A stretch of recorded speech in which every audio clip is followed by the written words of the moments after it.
Dragalia Digest. So this happened a few days ago. Obviously, if you're watching this with me, I actually watched this live when it aired, but I wasn't streaming. I was mostly watching in Mechap stream and lurking in Quitter stream as well, right? But, you know, we'll skim through this. We'll talk about, you know, basic first impressions, or as first impressions I can get, given that it's been a few days. And I guess we'll just go over implications of what we'll also see. Without further ado, we'll go into this. I'll turn down the volume a bit just in case it...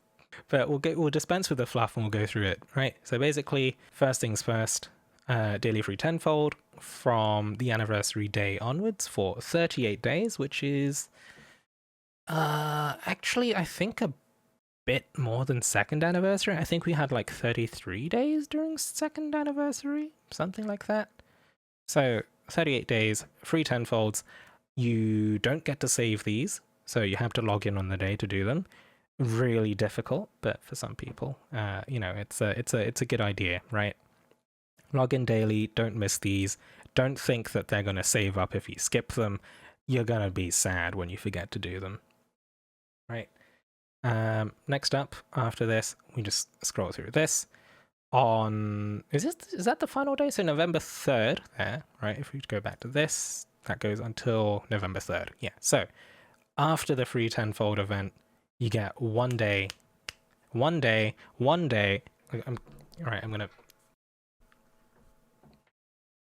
One day. Oh, God. Okay, yeah, no, some people forgot about that. One day. Do I need to say it again? One day to do the hundredfold. No, you cannot save this. No, you cannot try and leave it to the next day because you think the banner afterwards is better. No, one day. One day only. 24 hours. In fact, is that even 24 hours? No, it's 23 hours and 59 minutes. If you think it's 24 hours, you try to do it in the last minute, you get screwed. But yeah, you have one day to do 10 of those tenfold summons. Either way, one day, November 3rd, this is the day to log in for 10 free tenfolds. Even if you don't play the game, like if you've quit the game for a long time, maybe do 100 free summons, you know? Add a calendar notification, that's also a good idea. Alright, next up. The next thing is Gala Dragalia. So that's on the actual anniversary day. I don't think I missed anything here, right? Dragalia Scratchathon. Okay, so I did miss that, but... the Scratchathon... I mean, it's basically an event where you get a guaranteed 5-star, right? So the last time this happened was during the celebrations kind of thing. You know, you got a daily scratch ticket, right? But there was a pity, well, not really a pity system, but there was a system built in where if you didn't get the highest prize by the end, you would automatically get the highest prize. I remember Eggs, one of our viewers before, managed to get the highest prize before the last day, but that means that the last day max prize is no longer guaranteed. Either way, if you get a non-last day max prize, then you're relatively lucky. You have the chance for more, basically. That's about it. Last time was Adventurer, now it's Dragon. Oh. Minor difference. I guess... I think people normally prefer Adventurers over Dragons, but... Actually, I'm not too sure if you can assume that, seeing what I've seen on Twitter, but... When was the Adventurer one? I think it was on... Was it the 1,000 Day celebration? Either way, that was that. Gala Dragons, please. I mean, they've got Volk pictured here, right? I don't think it's entirely unreasonable to think that they might have Gala Dragons in the Scratchathon. But moving onwards. You'll get all sorts of stuff if you log on each day. Log on every day, guys. It's worth it. Doesn't take much effort. You just need to have the game installed on your phone, which got a platinum showcase where you're guaranteed to... might be a bit tricky for some because of the install size. If I can get Gala Reborn Nidhogg or Vaya from this, I'll eat my shoes. That's all I need. I could do... Actually, I think I poured for Nidhogg and then never stoned him and haven't used him because I just used Arsene. Platinum Showcase. So this one has all of the Gala adventurers up until... Like, not including the latest one that was revealed in the story chapter. We can summon up to 5 times, so, you know, try and have 6,000 Diamantium ready if possible. If you want to pull all 5 times. We might do it for content. Because I'm missing Gala Shell. I'm missing Gala Shell. Who else am I missing? I'm missing Galaxy. So yeah, we're just gonna do two plant summons on the day and snipe them twice, you know? Like we've been doing. I don't know how it keeps happening, but it does. Akada's clearly rigging things in my favor. Anyway, so you can summon up to 5 times on this. You know, the distinction between this Platinum Showcase and the other ones that we've had before is, you know, the Flame Focus one, the Shadow Focus one, I could only summon twice. This one, I might summon up to 5 times. Who knows? We'll see. Don't miss it. And that's on Anniversary Day, right? Oh, it's a Monday. Alright, moving onwards. Gala Dragalia. Or Gala Dragalia, I don't even know. They twist the pronunciation so much. But basically everyone except for, I believe... Actually, I don't know. It's hard to say. So this one's on the 26th, 27th, you know, Anniversary Day. Showcase. Oh, it's until the end of the month.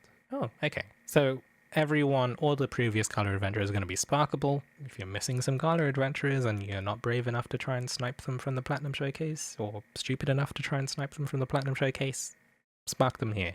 I hope you have currency saved. If you don't, rip, I guess? Anyway, we're going to skim through this. Basically, reveal trailer for the next Gala Showcase. I don't know how much fluff you want. Let's turn down the volume. Let's just let this play. Oh, actually no, so this is a second one. So the previous, because this one starts on the 30th, right? Actually I might... Let's go back a bit. Right, we pause there. This is after the previous Gala banner ends, so we're getting 2 Gala banners in a row.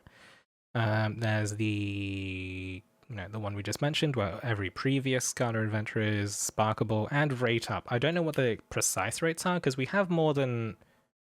Do we have more than 12 Gala Adventurers? Hold on. There's more than enough adventurers to actually fill out the full 6% base rate, even. So, like, if they split it between them equally, 15 Gala Adventurers, so we could potentially see a Gala banner with 0.4% for focus for each adventurer, which is worse than the standard.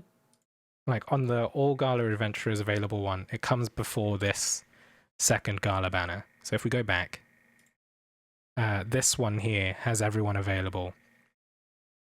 So that's 15. It ends on the 29th or the 30th, depending on your time zone. And then after that, we get this one. There we go. Yeah. So after that one ends, we get this one where Zethia happens. So you can't try and pull all of them on one banner. It's basically a split banner, right? I don't know how people feel about split banners, you know, because we had split banners on things like the Monster Hunter event, we had the Fire Emblem events.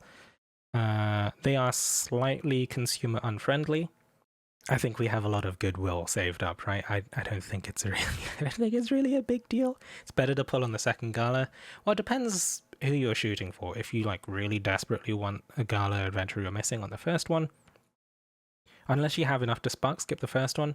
I mean, it depends on what you're aiming for anyway, right? Because who knows, maybe you already have characters like Alberius, maybe you already have Shell, you know?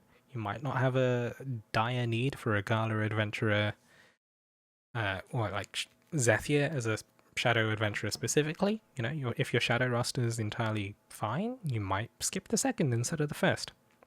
Very high chance Zethia's Dragon Drive or something like that. It's not entirely impossible, yeah. The chance exists. Isn't Alberius permanent? Correct. But he's also pretty good, right? If you have decent Shadow adventurers, then might not need to summon on the second one, right? Gala Zethia could be broken as fuck. Potentially. You have to wait and see, right?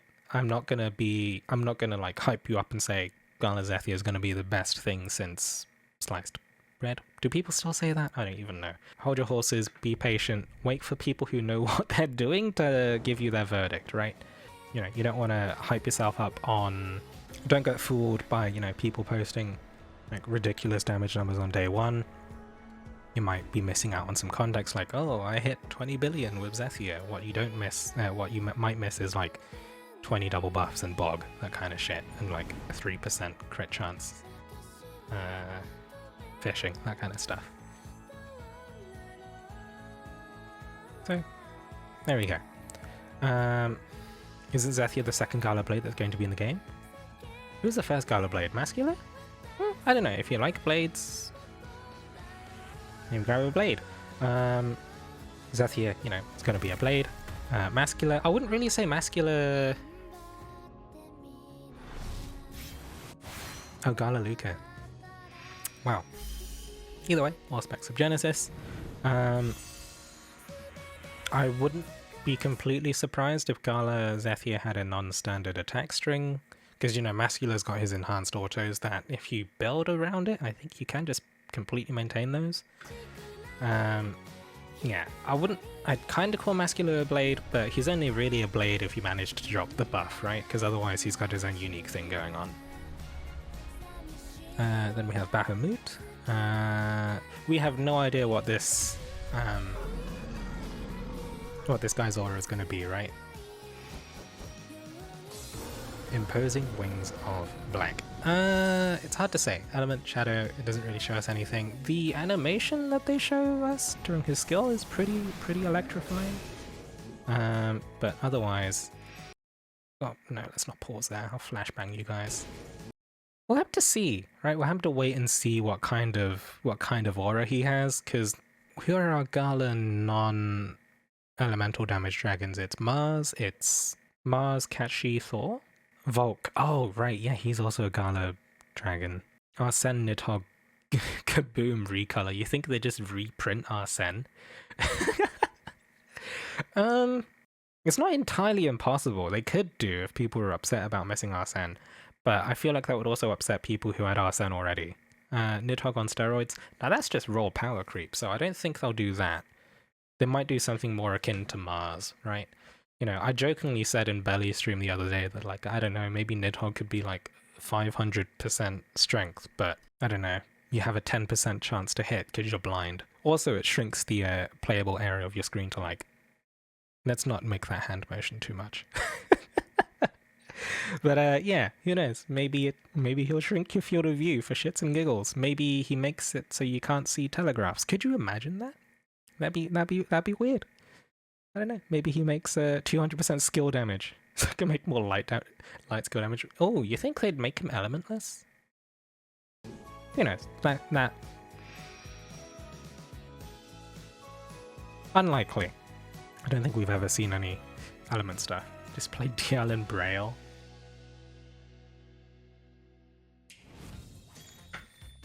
It's just like, yeah, no.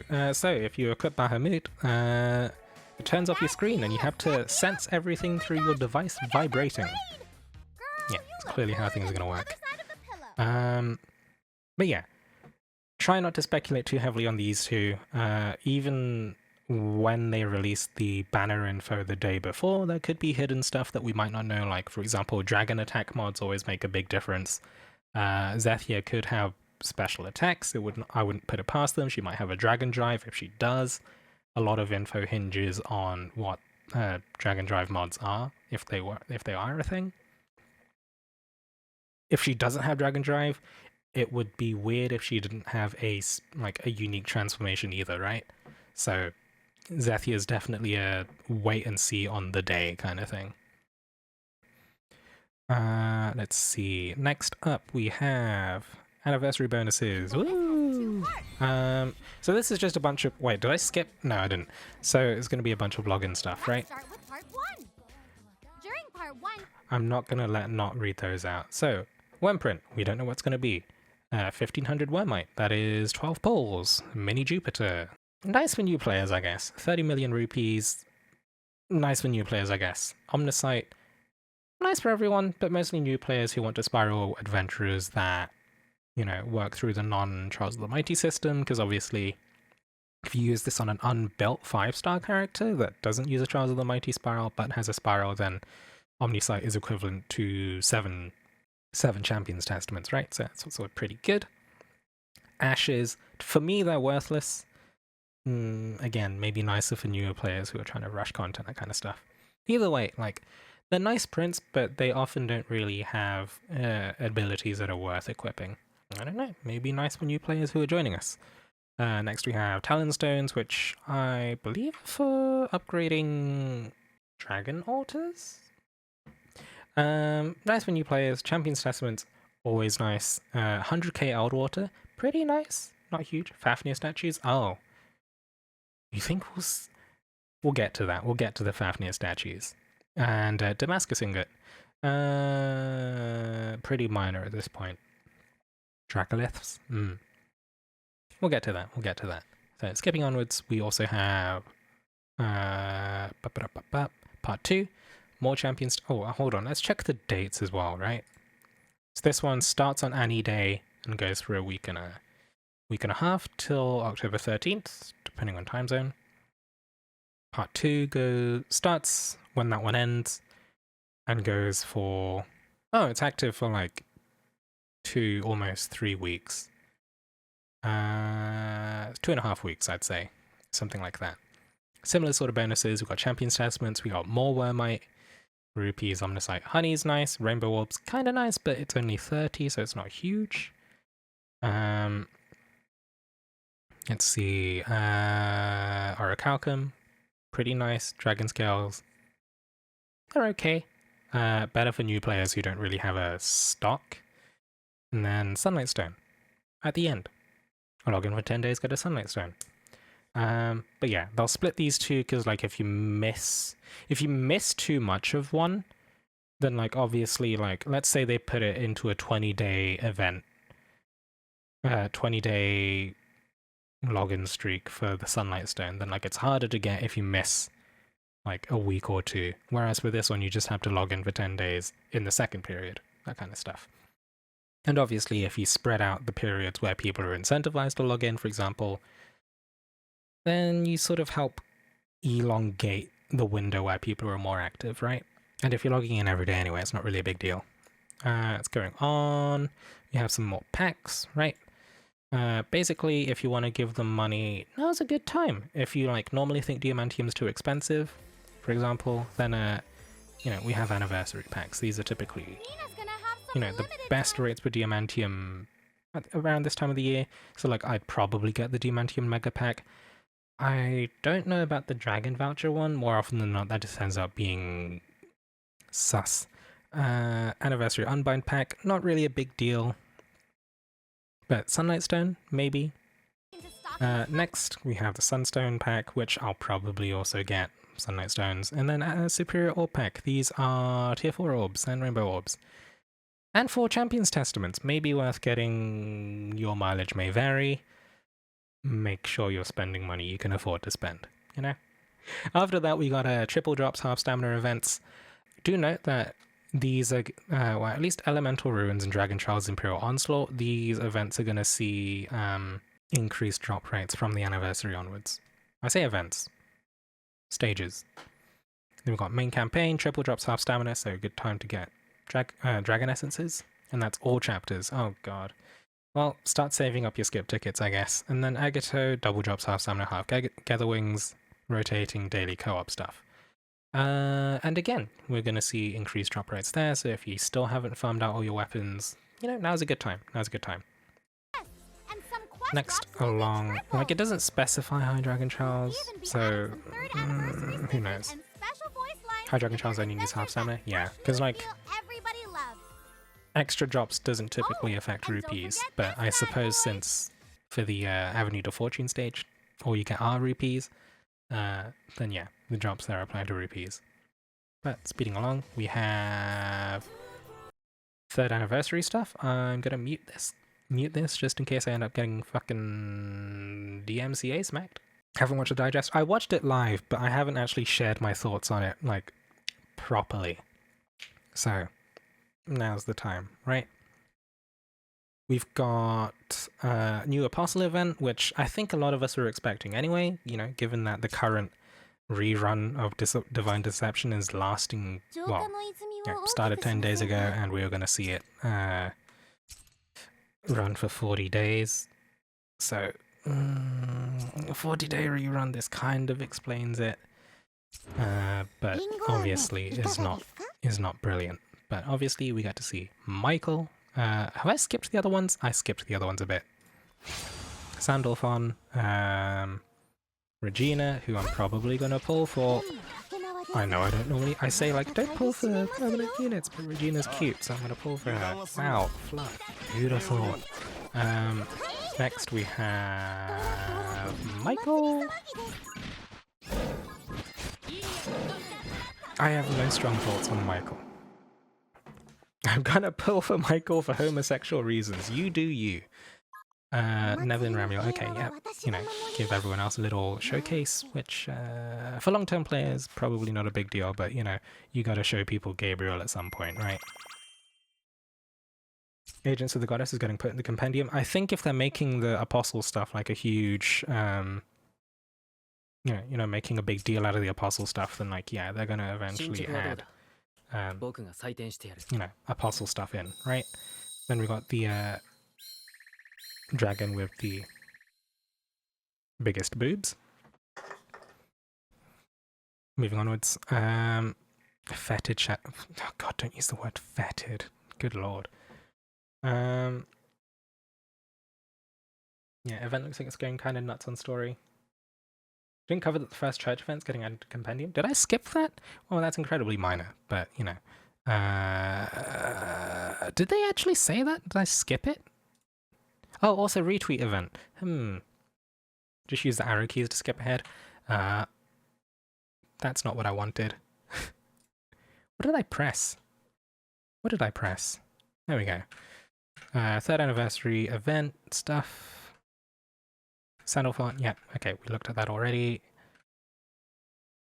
So, Faith Forsaken 2-part raid event, right? So, part 1 is a pull for Regina time. I don't know what you're talking about. Can we fight Lilith for T2?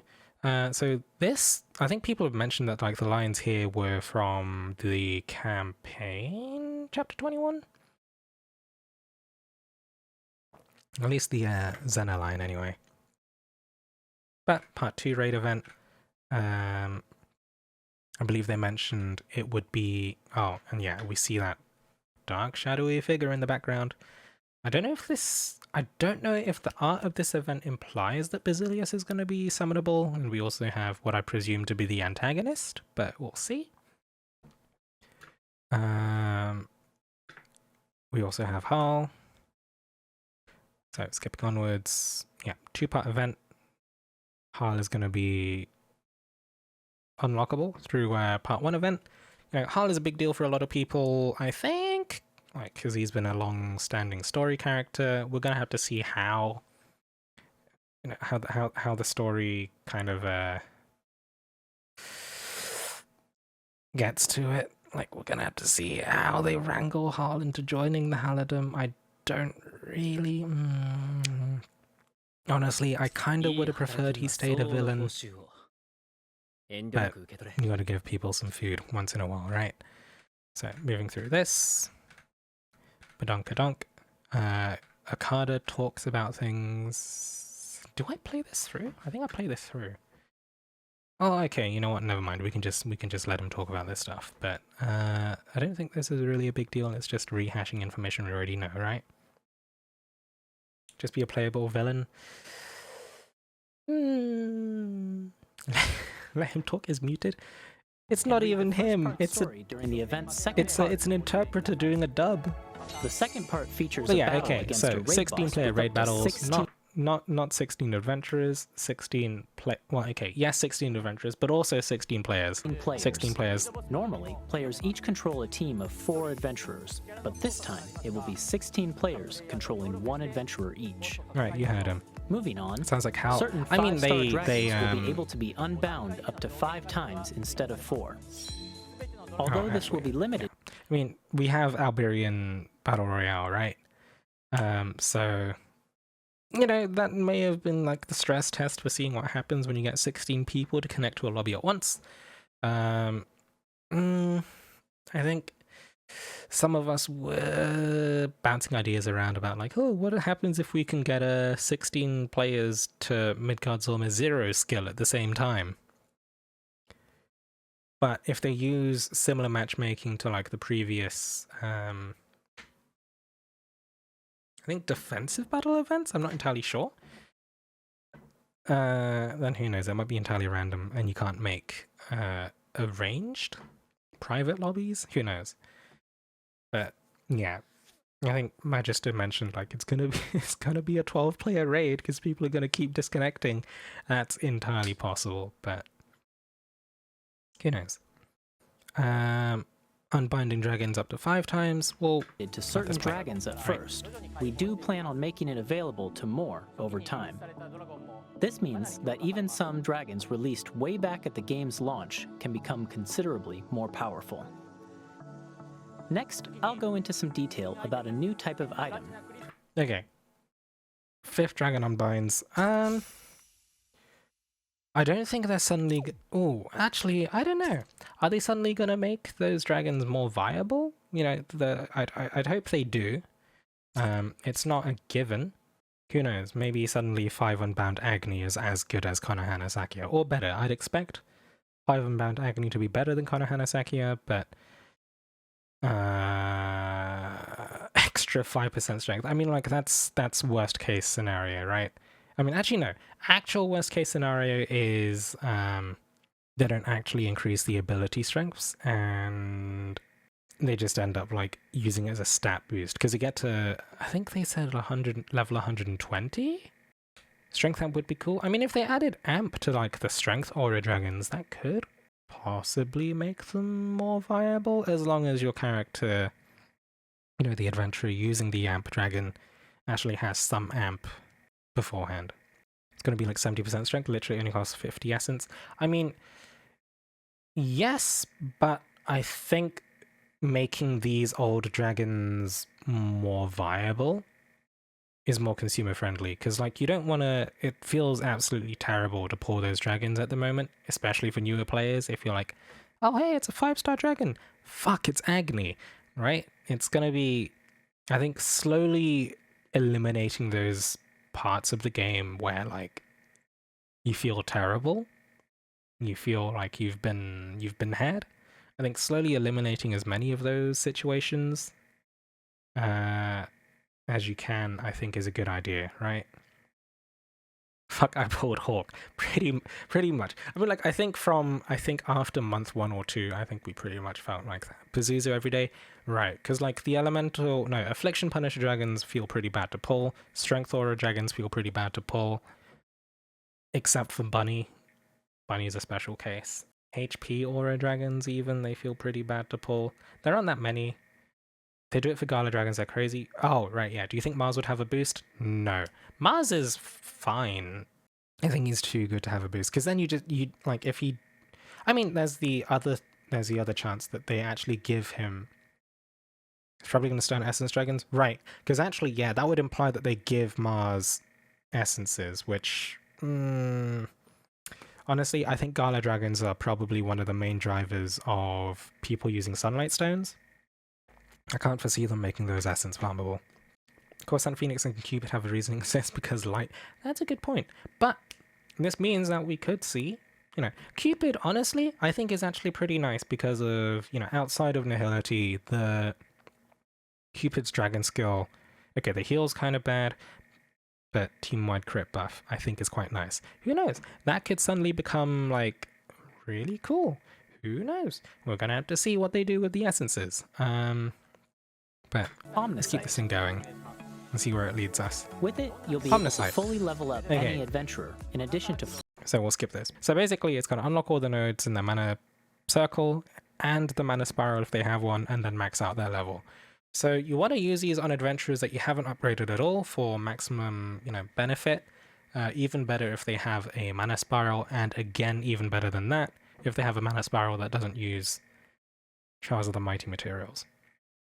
Actually, I think that's debatable. Because if you use it on a Trials of the Mighty adventurer, then you get to skip a long time, like, skip the wait, right? Because obviously if you're trying to unlock spirals for mana Trials of the Mighty adventurers, they're going to be locked behind like a 2-3 week 3 weeks of Trials of the Mighty, depending on how many double drop things you buy.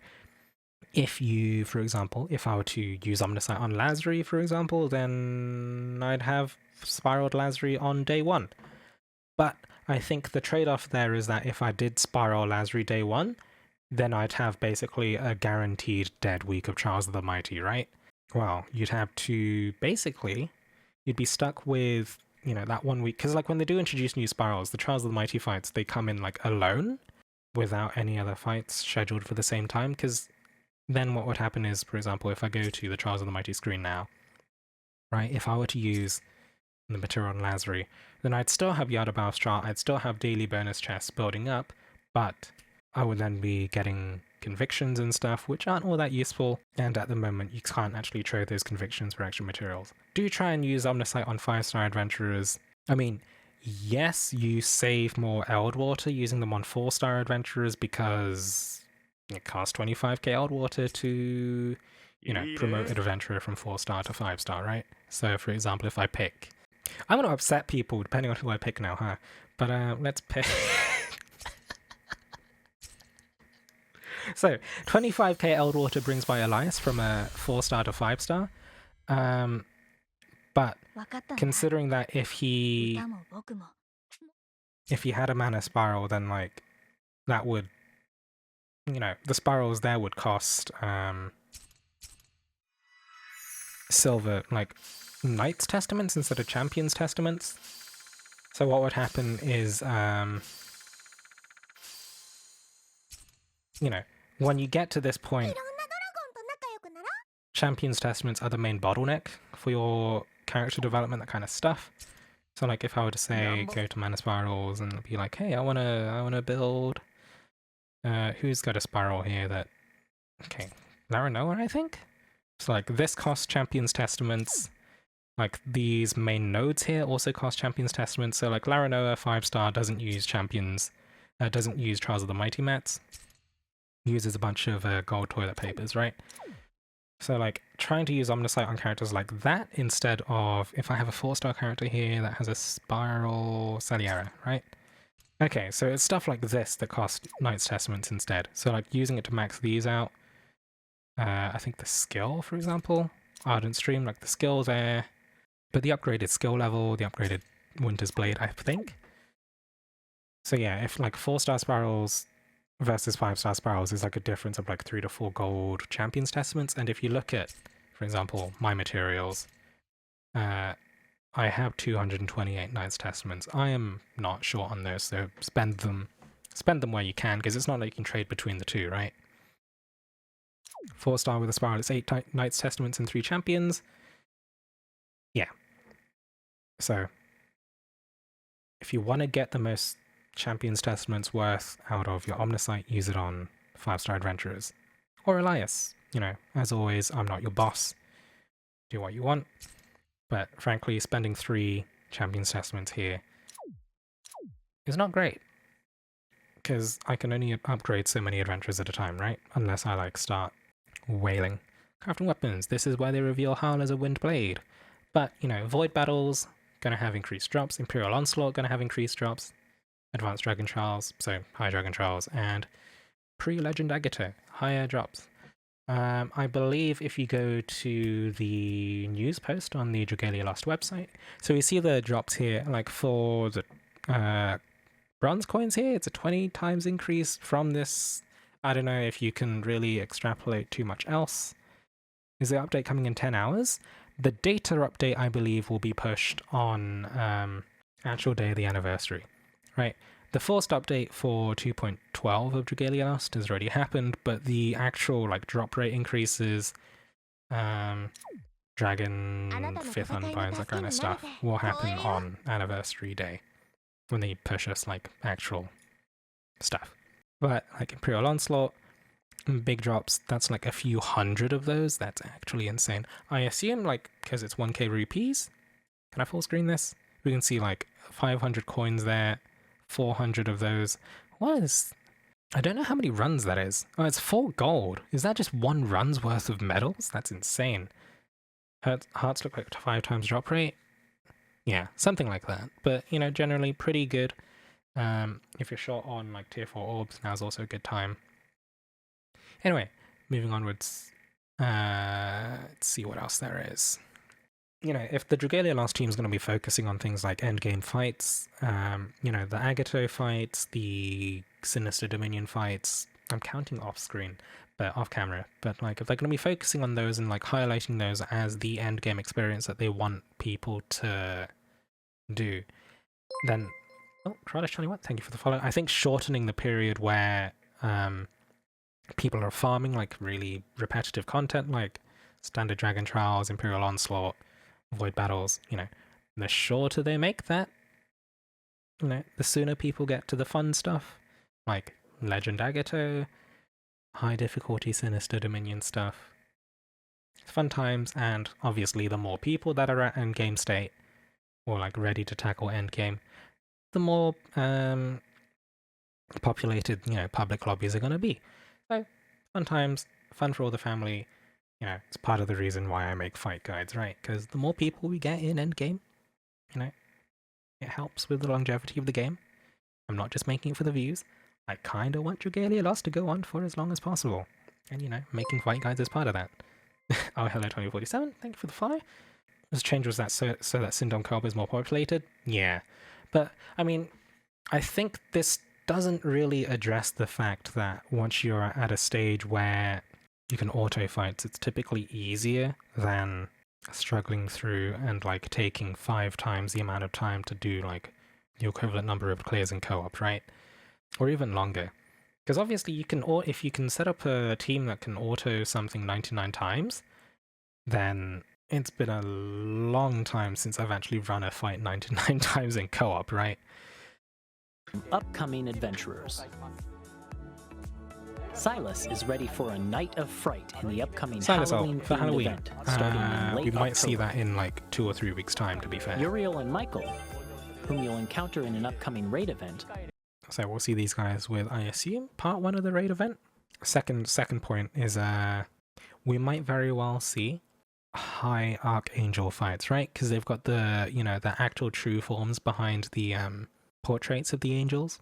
We might see another set of fights with these guys afterwards once they're all released. Not as antagonists, but more akin like the High Dragon Trials, right? Tests of strength kind of thing. And then you get angels. Or maybe not, who knows? So we got Michael. How likely does that make Basilius? Your guess is as good as mine with that, honestly. Will appear as dragons in the future. I don't think it... I do think we'll probably get Basilius eventually. Are these guys in the main story? Nevin rings in the holiday cheer in a Dragon Yule I themed think they're event in late adjacent November. to the main story. Dragon Yule Nevin. Maybe a water adventurer, who knows? Nevin, not really my favorite character, but, you know, whatever floats your goat. Next, Izumo, I think was released... I think Izumo was released in one of the Zodiac, like, I think when they first name-dropped Seimei, I think Izumo also appeared in one of the, like, the art that was displayed at the same time. And I think hopefully this form of Nevin doesn't suck. Hopefully none of the adventurers suck, right? But we'll see. Themed event in late December. Late December, yeah, so New Year stuff. Hope they're flops like last Halloween and Xmas. I mean, regardless if they're limited adventures, I pull for them. I pulled for Halloween Malsa, which is okay. I also pulled for Halloween Akasha. Less okay, but I like limited adventurers, okay? But, you know, the Mystery of Amaterasu, Tsukiyomi still nowhere to be seen, probably dead in a well somewhere, who knows. Moving onwards, Pia Alt, with Emil in the background. And Emil art in the background. I don't know where this happens, but, you know, I think with the latest... I think with that last summer event, we did see some character development with Emil, and obviously the Persona event also saw some character development with Emil. We could see that build further, who knows? This Pia ult might very well be tied with an event, so we might see even more Emil character development. I think Emil is, honestly, I think Emil character development is probably one of the more fan-appreciated aspects of story writing, right? Gala Emil's inevitable. We're yet to see Valix and Emil. And Fares has obviously been revealed as like antagonist in the latest story chapter, so who knows? I don't know where that's gonna go. That piece seems like Valentine's. Oh, because of the arrow, huh? I thought they said March. Did they say March? Pia has been dispatched on a mission, set to appear in her new outfit in March of 2022. That's not Valentine's at all. Okay. For players who enjoy a challenge, there will be a new series of high difficulty quests. First to your face, You'll be able to face off against each of the 5 Great Worms. Okay, alright, so new high difficulty quests, 5 Great Worms, Primordial forms. We already have Midgard's Armor 0. That's, I think, perhaps Mercury 0. Obviously, we don't see art for Brunhilde, Jupiter, Zodiac, but okay, there's 2 ways this can go, right? This is either Legend High Dragons or like Legend Primordial Dragons, right? Because these aren't really High Dragons. Because Midgard's Armor 0 is not really a Midgard's Armor. But there's a lot of potential upgrades we can see from this, right? Which is kind of the thing that I wanted to talk about today, you know? I think we're gonna have to deal with enemy Stormlash Frostbite with these, mark my words, like unavoidable afflictions? Mostly hampers Dragon Drive units, and like if you have a dragon point. If you point 1 your dragon, you're afflicted, then you get screwed. But yeah, there's a lot of ways we can see these fights going. We could see, I mean, some people have been saying like maybe they'll add a 6-star upgrade for the high Dragon Child weapons. Very possible, because like it could provide an alternative weapon type, because like the Agato weapons, for example, their skills are dead. We could see these possibly provide new worm prints, but I struggle to see why they would go with this for worm prints. But you know, these could also lead towards new facility levels like Fafnirs and Dracoliths. We could see their levels increase. Different kinds of bonuses with that. I don't know. Please no 9 unbind high dragon trials either. Sick of weapon creep. Well, yeah, it's also a good point. We don't want like another. Do we want another grind introduced, or do we want this to be just another flex kind of fight? I don't know. There's a couple of ways this could go, right? Could be Gala tier dragons like Mid-Zero, but very grindy to get. Oh, Belly, thanks for gifting Grez a subscription. Grez, welcome to Fluff Club. But, you know, given that we already have Mitsuhide, Midgard's Armor 0 as a gacha dragon, I feel like the opportunity for the other Primordial Dragons to be a fight reward has been closed off. I think right, maybe. I don't know. All the other dragons could end up becoming fight rewards, but then, you know, you have to struggle with what exactly are you going to do for the Midgard's Armor 0 fight as a reward then, if you reward the dragons with the others, that kind of thing. So you do want the rewards to be uniform between the fights. It is extremely likely that we're going to see Primordial Dragons as like adventure equipable dragons in the future. Whether they do it through like fight rewards or gacha is to be seen, but I think it is extremely likely that we're going to see, you know, Mercury 0, Brunhilde 0, Jupiter 0, Zodiac 0. They're going to be a cool set of dragons. Yeah.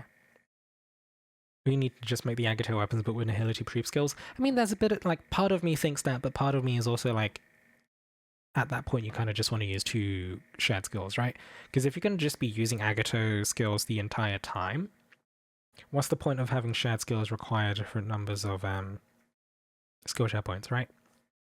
That mechanic ceases to have any meaning if all you ever do is use weapon skill for skill 3. You know, in their that mechanic has only really become relevant in Sinister Dominion. And Here's maybe a for sneak buffers, peek that kind of at thing. Enter the Kaleidoscape, a new event coming this year. The Kaleidoscape is a mysterious labyrinth buried. Kaleidoscape, you know, new roguelike game mode.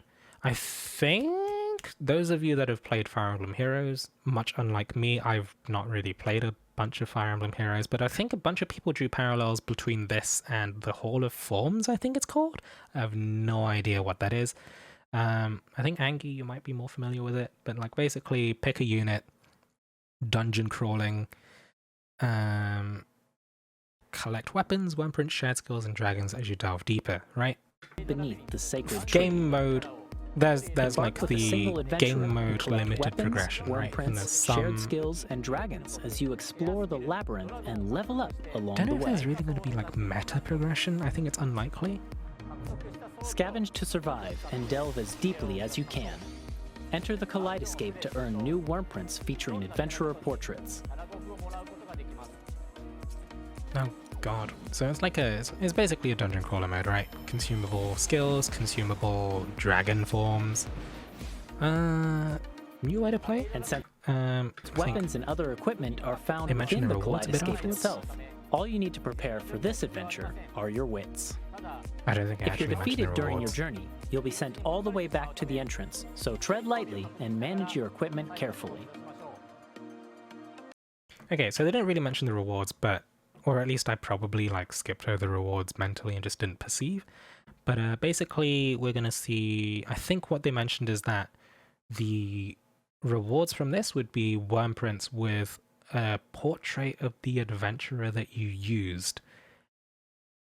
I feel like the implication there is that unless they're willing to add a Wurmprint for every single adventurer, there's actually going to be a limited adventurer pool.